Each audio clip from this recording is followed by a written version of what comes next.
এক বন্ডয়ে গত বছর আপনাদেরকে আমি বিস্তারিত শোনাইছি, আজকে একটু স্মরণ করাইয়া দিই। এক বন্ডয়ে ওলির শানের নামে একটা গান গায়। গানের মধ্যে কয়, আল্লাহর দন রসুল রে দিয়া আল্লাহ গেল গাই বইয়া, রসুলের দন খাজায় ফেইয়া শুইল গিয়া আজমিরে, কেউ ফিরে না খালি হাতে খাজা বাবা দরবারে। আল্লাহ দন রাসূলকে দিয়া গেলেন আল্লাহ গায়েব হইয়া, আল্লাহর দন রাসূলকে দিয়া গেলেন আল্লাহ গায়েব হইয়া, রাসূলের ধন খাজা পাইয়া, রাসূলের ধন খাজা পাইয়া শুইয়া আছে আজমিরে, কেউ ফিরে না খালি হাতে খাজা তোমার। আপনারা যারা যারা নাউযুবিল্লাহ পড়ছেন কতটুকু বুঝে শুনে পড়ছেন আমি জানি না। আমি যদি এই গানের মধ্যে কি পরিমাণ কুফুরি আছে যদি একটা একটা করে বলি তাহলে রাত 12টা পর্যন্ত শেষ হবে না। আল্লাহর দন রসুলরে দিয়া এটা একটা কুফুরি, কারণ আল্লাহ পাক রব্বুল আলামিন আবিষ্কার আছেন কেন আবিষ্কার আমরা আবিষ্কার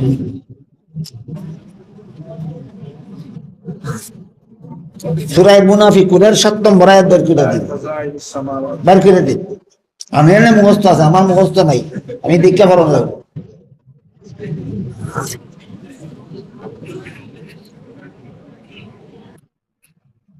সূরা মুনাফিকুনের 7 নম্বর আয়াত।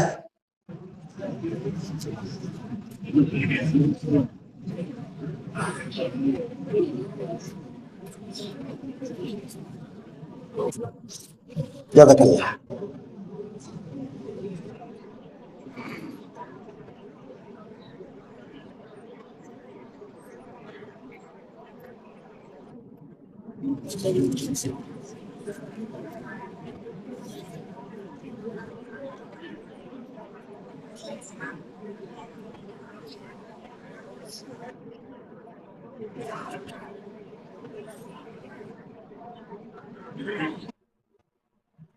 সূরা মুনাফিকুনের 7 নম্বর আয়াতে আল্লাহ বলেন, ওয়ালিল্লাহি খাযাইনুস সামাওয়াতি ওয়াল আরদ, আসমান জমিনের ধনভাণ্ডারের মালিক আল্লাহ।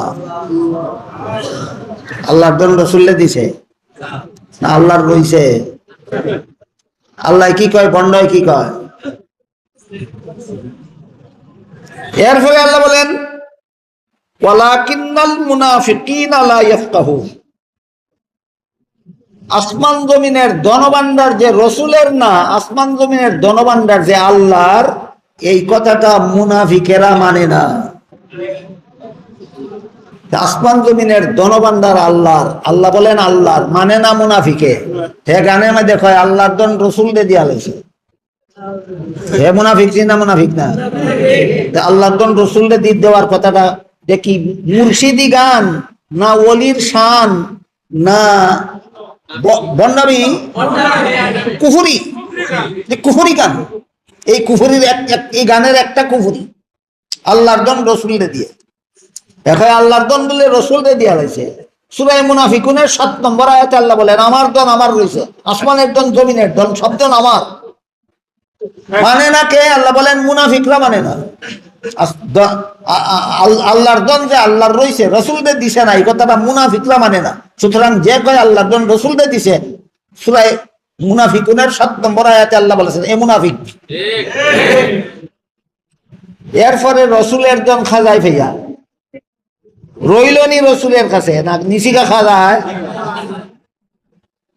হাদিস শরীফে রাসূল করিম সাল্লাল্লাহু আলাইহি ওয়াসাল্লাম বলেন, ইন্নামা আনা কাসিমুন ওয়াল্লাহু ইউতি, আল্লাহ দান করেন আর আমি বন্টন করি। আল্লাহ দান করেন আর আমি বন্টন করি।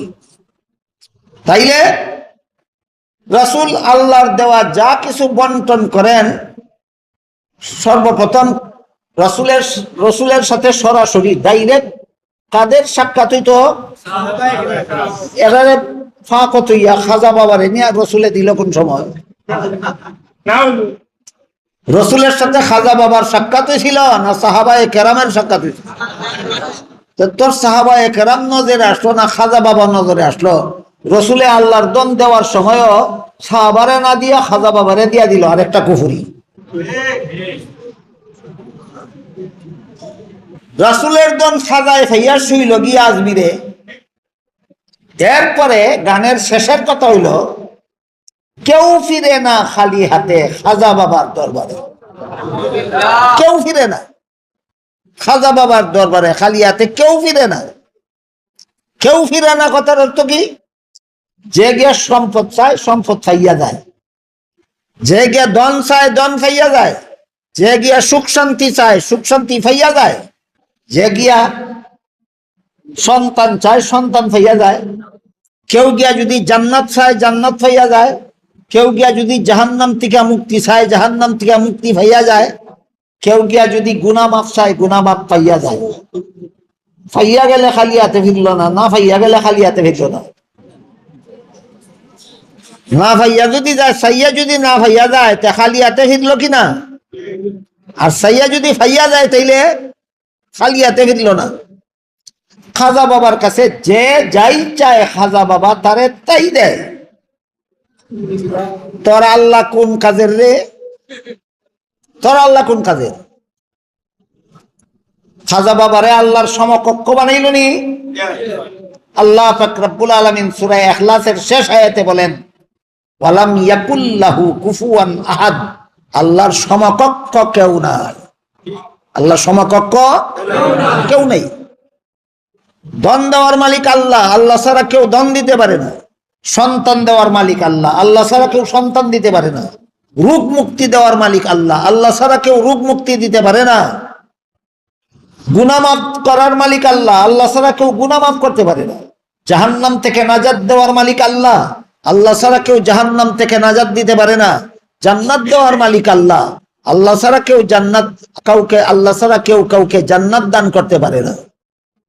খাজা বাবায় ফারে কইলে খাজা বাবারে আল্লাহর সমকক্ষ সাব্যস্ত করলো কিনা? আল্লাহর সমান বানাইলো কিনা? কাউকে আল্লাহর সমান বানানির নামই পূজা। যার এক নাম শিরিক আর এক নাম পূজা, এক নাম শিরিক আর এক নাম পূজা, এক নাম শিরিক আরেক নাম পূজা। মূর্তির পূজা যারা করে, দেবতা, দেবতার কাছে গিয়া সুখ শান্তি চায়নি, ধন সম্পদ চায়নি, সন্তান আদি চায়নি, রোগ মুক্তি চায়নি, তাহলে এই সাওয়ারে পূজা বলে কেন? কারণ দেবতারে আল্লাহর সমকক্ষ সাব্যস্ত করেছে। এর এক নাম শিরিক আর এক নাম পূজা, এক নাম শিরিক আর এক নাম পূজা। বলেন যে সমস্ত ভণ্ডরা তরিকতের দাবি করে, ফির দাবি করে, তরিকতের পুরার ডিম নিছি না? তরিকত কারে কয়? আপনারাও যদি চিনেন না, ভণ্ডদেরকে ধরবেন কিভাবে? আপনারও জানা দরকার তরিকত কারে কয়। আল্লাহর যে বিধান শরীরের অঙ্গ প্রত্যঙ্গের দ্বারা পালন করা যায় না, আল্লাহর যে বিধান অন্তরের দ্বারা পালন করতে হয়, ওই বিধানের নাম তরিকত। যেমন নমাজে আল্লাহর ধ্যানে মগ্ন থাকা, নমাজে আল্লাহর ধ্যানে মগ্ন থাকে চেহারার দ্বারা, চোখের দ্বারা, নাকের দ্বারা, কানের দ্বারা, হাতের দ্বারা, পায়ের দ্বারা না অন্তরের দ্বারা? তাইলে আল্লাহর ধ্যানে মগ্ন থাকার নাম তরিকত। এরা আল্লাহর ধ্যানে মগ্ন না শিরিকে মগ্ন? তাইলে বন্ড হইল মাজার পূজারিও হইল, বন্ড হইল মাজার পূজারিও হইল। বন্ড কিভাবে হইল? তরিকতের নাম বন্ধ জানে না, তরিকতের দাবিদার হইয়া পীর হওয়ার দাবি করে, এটা হইল বন্ডামি। আর খাজা বাবারে আল্লাহর সমকক্ষ সাব্যস্ত করেছে, এটা হইল পূজা, এটা হইল শিরিক। এই হইল মাজার পূজারি বন্ড। মাজার পূজারি বন্ড, দুই শব্দ পরিষ্কার হয়েছে কিনা দেখেন। বন্ড মাজার পূজারি। বন্ড কিভাবে হইল? তরিকত চিনেই না, কয় আমি তরিকতের ভিড়। এই দাবির দ্বারা কি হইল? বন্ড হইল। আর খাজা বাবারে আল্লাহর সমকক্ষ বানাইয়া খাজা বাবার পূজারি হইল, খাজা বাবার পূজারি হইল। এই জন্য বলেছি বর্তমান এই চলিত রমজান মাসে একদল বন্ড মাজার পূজারী এই পবিত্র রমজানের রোজার বিরুদ্ধে যে সমস্ত জঘন্যতম অপপ্রচার চালাচ্ছে, ওইটা হইলো আমার মূল আলোচনা। কিন্তু এদেরকে আগে চিনে নিতে হবে এরা কারা। এরা হইলো বন্ড মাজার পূজারী, বন্ড মাজার পূজারী। খাজা বাবারে আল্লাহর সাথে শরীকদার সাব্যস্ত করে, এর মাধ্যমে এরা খাজা বাবার পূজা করে, মাজার পূজা। এক হাদিসে উল্লেখ আছে, রাসূল করিম সাল্লাল্লাহু আলাইহি ওয়াসাল্লাম বলেন, আতানি আতিম মিন ইনদি রাব্বি ফাখায়্যারানি বাইনা আন ইয়াদখুলা নিসফু উম্মতি আল জান্নাতা ওয়া বাইনা আশ-শাফাআহ ফাক্তাতু আশ-শাফাআতা ওয়া হিয়া লিমান মাতা ওয়া লাম ইউশরিক বিল্লাহি শাইআ আও কামা ক্বালা আলাইহিস সালাতু ওয়াস সালাম। রাসূল বলেন, আল্লাহর পক্ষ থেকে আমার কাছে দুইটা প্রস্তাব দিয়া পাঠানো হয়েছে, যে কোনো একটা গ্রহণ করার অনুমতি দেওয়া হয়েছে, একসাথে দুইটা গ্রহণ করা যাবে না। রাসূল বলেন, আল্লাহ একটা প্রস্তাব দিয়েছেন, আপনার অর্ধেক উম্মত জান্নাতে যাবে, অর্ধেক উম্মত দুজখে যাবে। এটা একটা প্রস্তাব। এটা যদি আপনার পছন্দ না হয়, তাহলে আরেকটা প্রস্তাব হইল, আপনার নেককার উম্মতেরা জান্নাতে যাবে, গুনাহগার উম্মতেরা দুজখে যাবে। তবে আপনার সুপারিশে আমি গুনাহগার উম্মতকে দুজখ থেকে নাজাত দিয়া দিব। এটা দ্বিতীয় প্রস্তাব। রাসূল কোনটা গ্রহণ করলেন আমি পরে বলবো, আপনাদের কোনটা পছন্দ হয় আগে বলুন। দ্বিতীয়টা, গুনাহগার উম্মত দুজখে যাবে, নবীর সুপারিশে আল্লাহ গুনাহগার উম্মতকে দুজখ থেকে মুক্তি দিয়া দিবেন। রাসূল বলেন, আমি এই প্রস্তাবটা গ্রহণ করলাম। আমার গুনাহগার উম্মত দুজখে যাবে, আমার সুপারিশে আল্লাহ এদেরকে নাজাত দিয়া দিবেন। কিন্তু যারা আল্লাহর সাথে শরীকদার সাব্যস্ত করে, যারা আল্লাহ ছাড়া অন্য কারো পূজা কইরা মরে, চাই সুন্নতি লিবাস ধারণকারী হোক, চাই সুন্নতি দাড়িওয়ালা হোক, চাই সুন্নতি ভাগরিওয়ালা হোক, আল্লাহর সাথে শরীকদার সাব্যস্ত করলে সুন্নতি দাঁড়িয়ে আর তারে জাহান্নাম থেকে রক্ষা করতে পারবে না, সুন্নতি ফাগরি আর তারে জাহান্নাম থেকে রক্ষা করতে পারবে না। আল্লাহর সাথে শরীকদার সাব্যস্তকারীদের জন্য একদিকে আল্লাহর জান্নাত চিরতরে হারাম, আর একদিকে নবীর শাফাআত তার জন্য চিরতরে হারাম।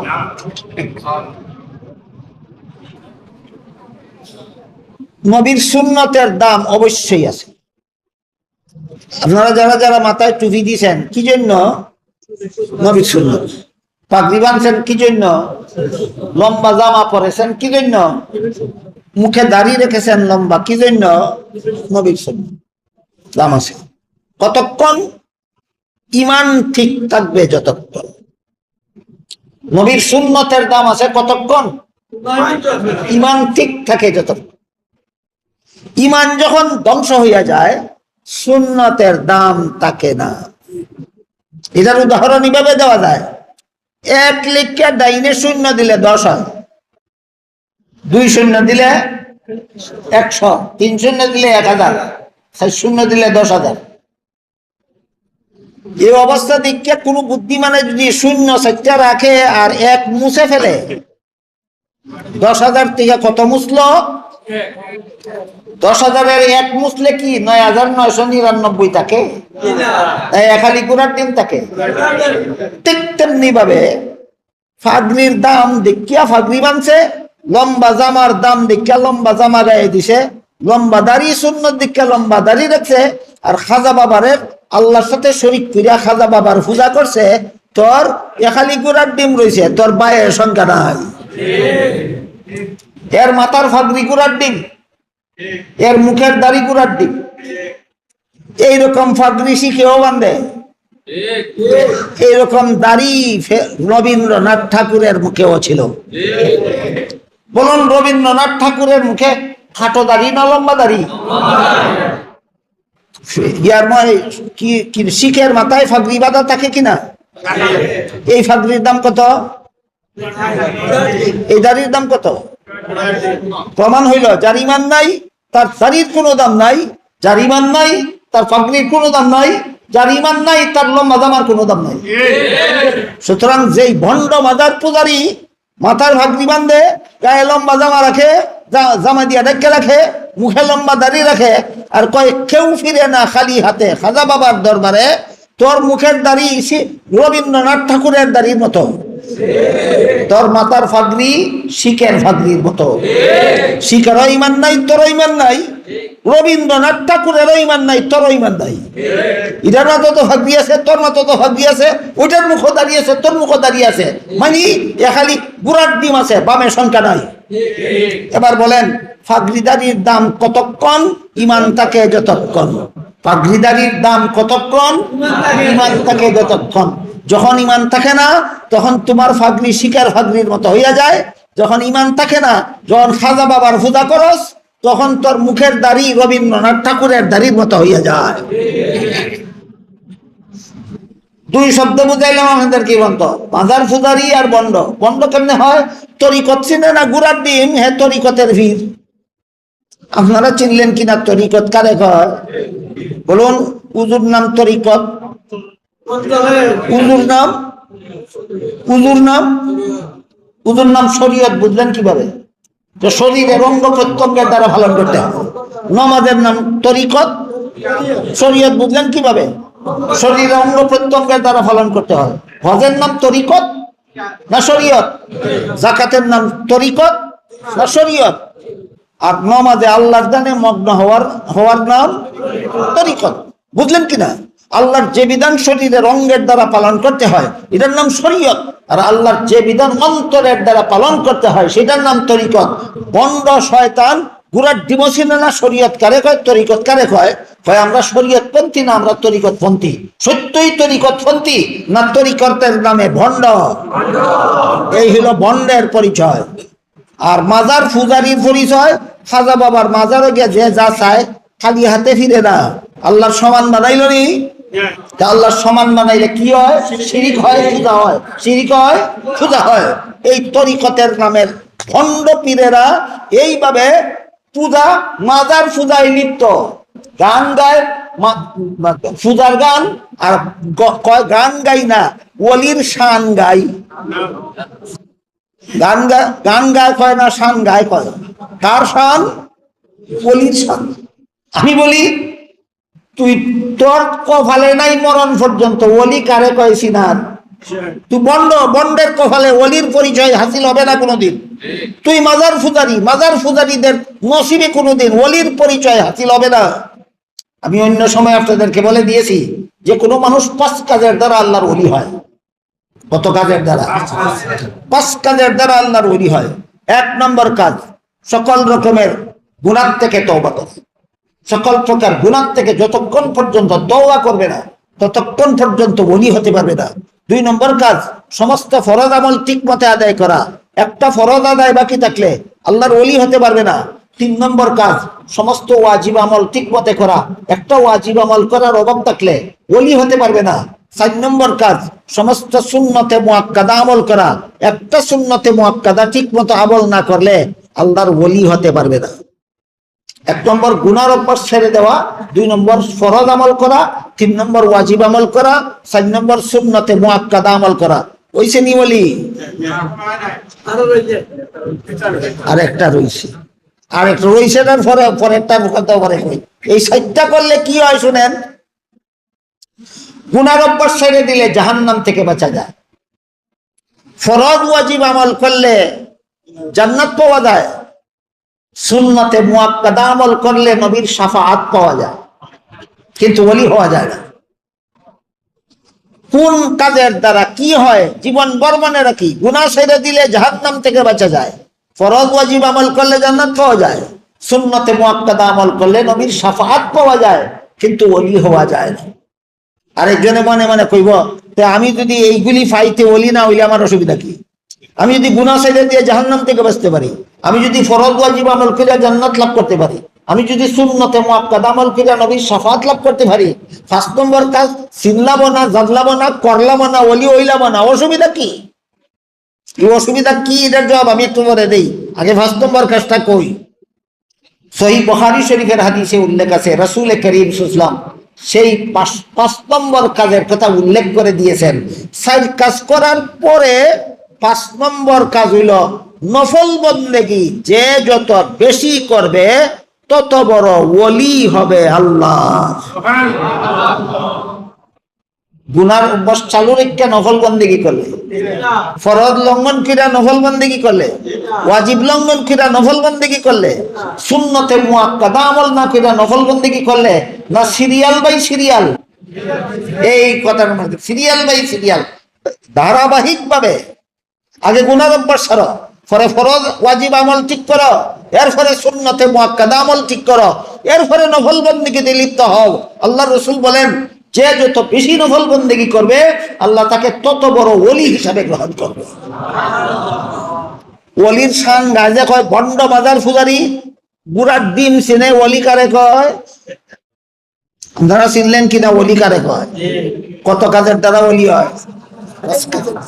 প্রশ্ন হইল, সাইটটা করলেও ওলি হয় না কেন? 5 নম্বরটার দ্বারা ওলি হয় কেন?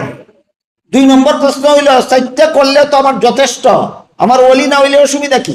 আগে বুঝি সাইটটা করলে ওলি হয় না কেন? গুনার অভ্যাস ছেড়ে দেয় বান্দা জাহান্নাম থেকে বাঁচার স্বার্থে না বিনা স্বার্থে? ফরজ ওয়াজিব আমল করে বান্দা জান্নাত পাওয়ার স্বার্থে না বিনা স্বার্থে? সুন্নতে মুআক্কাদা আমল করে বান্দা নবীর শাফাআত পাওয়ার স্বার্থে না বিনা স্বার্থে? যতক্ষণ পর্যন্ত নিজের স্বার্থে কাজ করে ততক্ষণ পর্যন্ত আল্লাহ তারে ওলি বানায় না। নফল বন্দেগী না করলেও জাহান্নাম থেকে বাঁচা যায়, নফল বন্দেগী না করলেও জান্নাত পাওয়া যায়, নফল বন্দেগী না করলেও নবীর শাফাআত পাওয়া যায়। কাজেই নফল বন্দেগীর মধ্যে বান্দার কোনো স্বার্থ নাই। নফল বন্দেগী যে করে একমাত্র মালিককে খুশি করার জন্য করে। এই জন্য আল্লাহ রাসূল বলেন, যে যে বান্দা নফল বন্দেগীকে অভ্যাস বানায় আল্লাহ খুশি হইয়া তারে আল্লাহর ওলি বানায়। এবার বলেন, নিজের স্বার্থে আমল করলে ওলি হওয়া যায় না স্বার্থহীন আমলের দ্বারা ওলি হওয়া যায়? স্বার্থহীন আমল কোনটা? এই জন্য বুখারী শরীফের হাদিস, আল্লাহ রাসূল বলেন, নফল বন্দেগী যে যত বেশি করে আল্লাহ তাকে তত বড় ওলি বানায়। যেমন নাই নিজের স্বার্থে করে না, আল্লাহকে খুশি করার জন্য। আমার কথা বুঝে থাকলে বলেন, গুনার অভ্যাস ছেড়ে দেবেন আপনারা বিনা স্বার্থে না জাহান্নাম থেকে বাঁচার স্বার্থে? ফরজ ওয়াজিব আমল করবেন বিনা স্বার্থে না জান্নাত লাভের স্বার্থে? সুন্নতে মুআক্কাদা আমল করবেন বিনা স্বার্থে না নবীর শাফাআত পাওয়ার স্বার্থে? এর দ্বারা ওলি হতে পারে। ওলি হবেন বিনা স্বার্থের কাজটা যখন করবেন, সেটা হইল নফল বন্দেগী। এটা না করলেও জাহান্নাম থেকে বাঁচা যায়, এটা না করলেও জান্নাত পাওয়া যায়, এটা না করলেও নবীর শাফাআত পাওয়া যায়। এটা যখন বান্দাই করে তখন আল্লাহ কয়, এত নিজের স্বার্থে কাজ করে না, তো আমাকে খুশি করার জন্য করে। যা বান্দা, আমি খুশি হইয়া তোরে আমার ওলি বানাইলাম। এখন প্রশ্ন হইল যে আমি কাজ কইরা জাহান্নাম থেকে বাঁচলাম, জান্নাত পাইলাম, নবীর শাফাআত পাইলাম, 5 নম্বর কাজ করলামও না, আল্লাহর ওলিও হইলাম না, কি ক্ষতি? কোনো ক্ষতি নাই, কিন্তু একটা উপকার থেকে বঞ্চিত থাকতে হবে। উপকারটা কি? এবার শুনেন উপকারটা কি। মুমিন বান্দারা জান্নাতে গিয়া জান্নাতের সমস্ত নিয়ামত ভোগ কইরা যত আনন্দ পাবে, আল্লাহর সাক্ষাতের আনন্দ হবে তার চেয়ে বেশি। বুঝে থাকলে বলেন, জান্নাতের নিয়ামত ভোগ করার আনন্দ বেশি না আল্লাহর সাক্ষাতের আনন্দ বেশি? সাইড কাজ যারা করবো এরা জান্নাতে আল্লাহর সাক্ষাৎ পাইব ফাঁকে ফাঁকে, সাক্ষাৎ পাইব। আর 5 নম্বর কাজ যারা করবো এরা আল্লাহর সাক্ষাৎ পাইব সদা সর্বদা।